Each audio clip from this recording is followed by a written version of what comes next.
Hey, what's up, YouTube? It's me, Jonathan. Tuning back in with y'all this morning. This afternoon, actually. Thought I'd take a walk down to the river, but it's a little muddy. So, there's a nice pond right there. And this area where we live, it's private property. It's got beautiful creeks, and it was an event center before COVID happened, and the Airbnb units that they had, they turned into month-to-month rentals. So we've been here since September, and we have decided to move to Nevada, Carson City, Nevada. Last week we decided, it snowed yesterday, and kind of breaks up from here weather-wise up in Bozeman, Montana, I heard. And then for 2 months the weather's schizophrenic, and it's snow and then warm and then wind every other 2 days, every other day. I don't know. Even if it only was 6 months of winter, that's a little more than we would want right there. So yeah, we did it. Came up here, checked it out, and making the decision to move back down to Tahoe area where our friends and family live.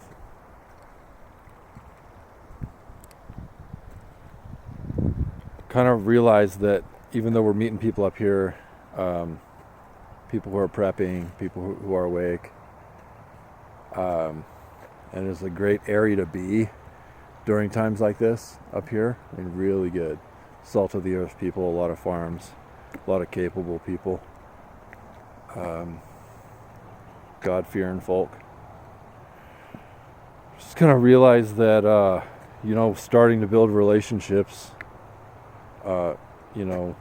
2 years into this thing, I did an inventory of all the people that I know back in California and that area down there. Some of my friends and family are in right across state lines. There's people there, close friends and family, and friends that I've known for 13 years, friends that I trust with my life, and can't really substitute for that, you know what I mean? And we don't want to pick up and go all the way out to like Oklahoma City or Tennessee, even though we could. I've got a friend who's got a ranch that he bought, and he's building on in Tennessee, and he invited me down there. And I've got family even in all over the South, Florida, South Carolina, Kentucky. But I don't know.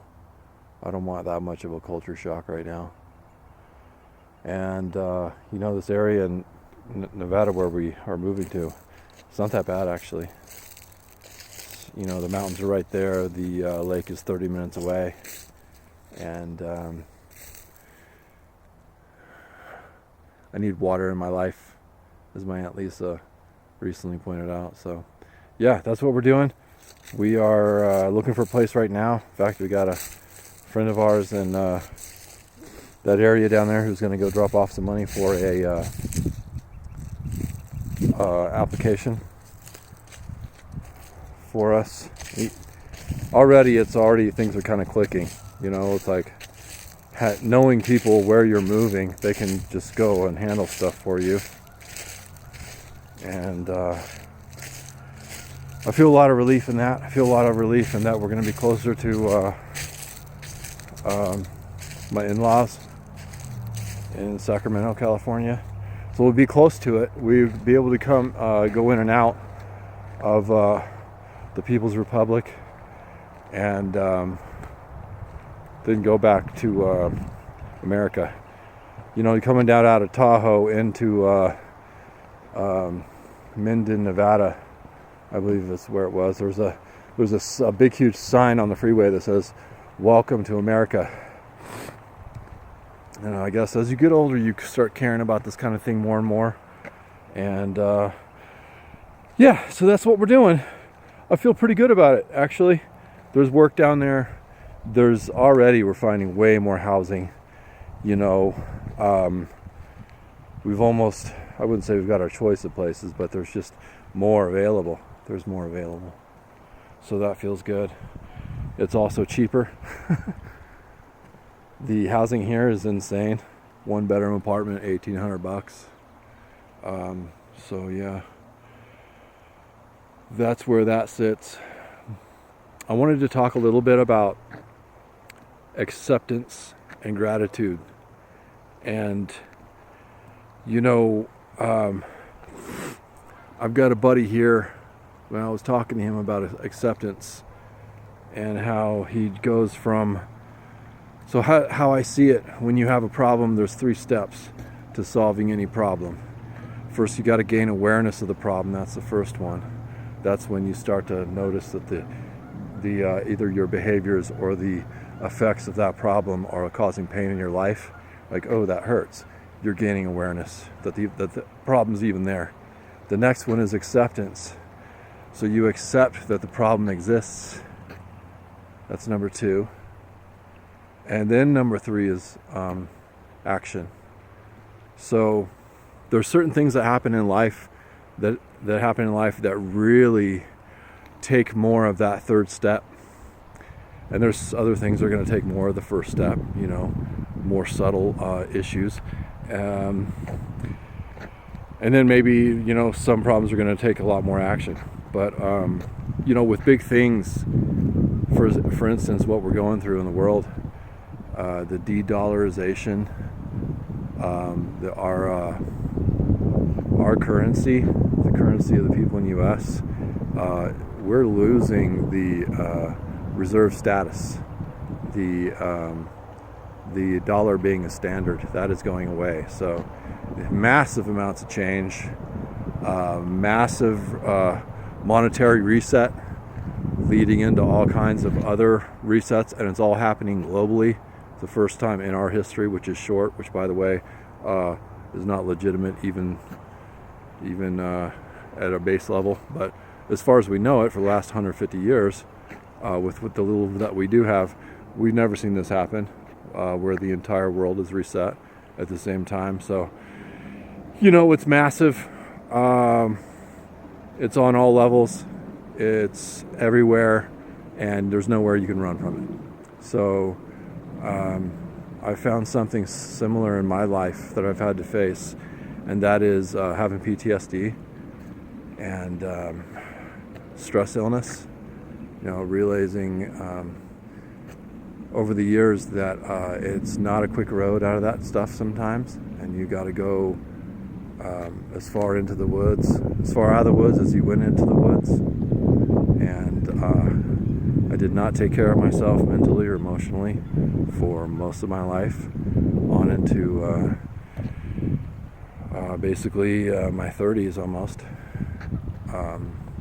Or, you know, I started trying in my 20s and then really picked up the pace in my 30s. But PTSD and stuff like that, chronic pain and psychosomatic issues and stuff like that can be very resistant to healing, and it takes sustained effort, and you can't effort all the time. Sometimes you just, sometimes it's just a mean time.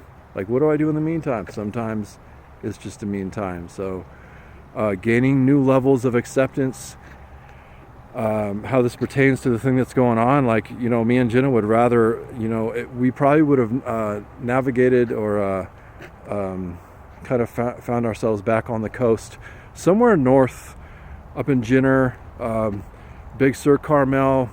We love those coastal cities, and we really have been getting into the ones way north in California, or even on the Oregon coast, on the far south end.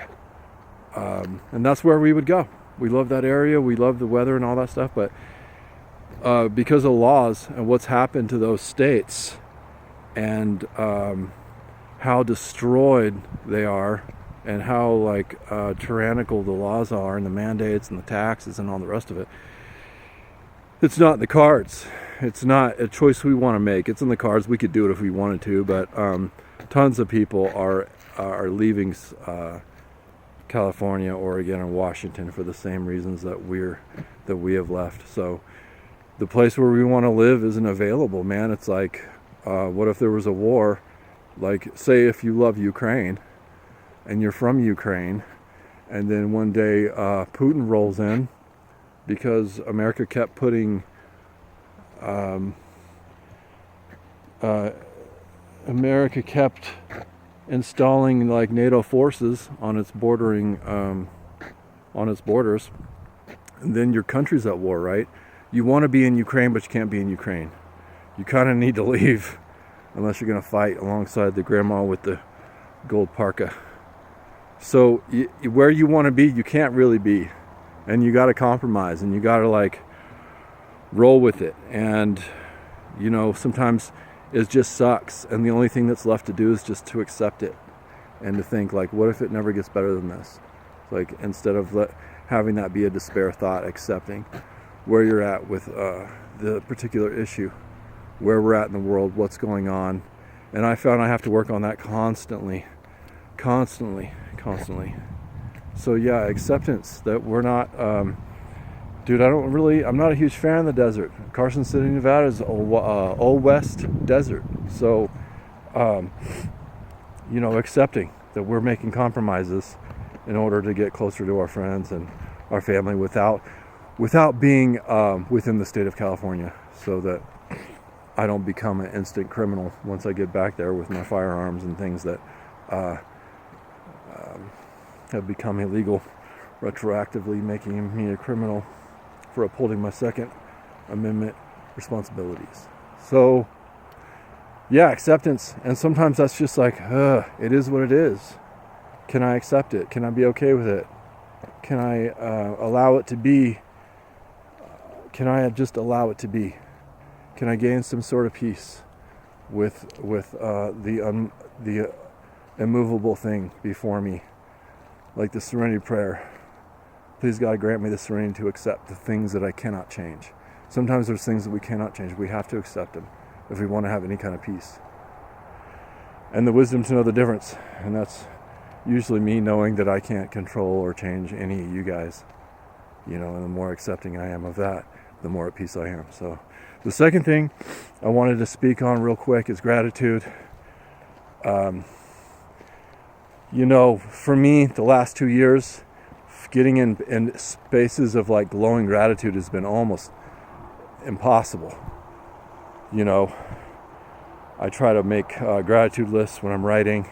I try to think of things that I'm grateful for and say little silent prayers to God. Thank you for that. Thank you for this.